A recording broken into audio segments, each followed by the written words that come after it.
today, I rise in absolute and unrelenting opposition to this bill.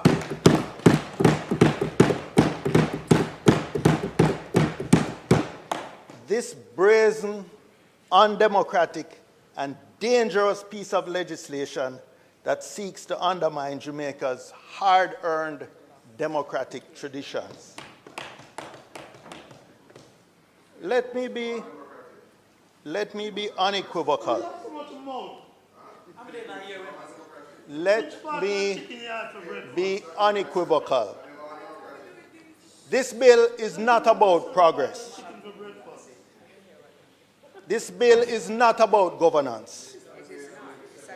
This bill is not about the betterment of Portmore.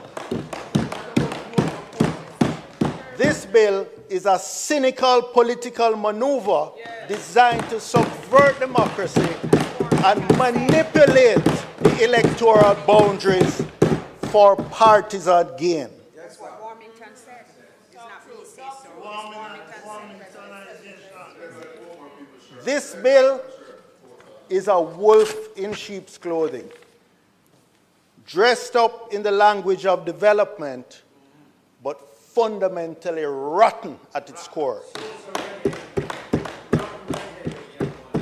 At its heart, it represents a blatant attempt by this Jamaica Labour Party government to gerrymander Jamaica's electoral map, bypassing the Electoral Commission of Jamaica, an institution that has for decades been entrusted with the independent and non-partisan responsibility for setting constituency boundaries.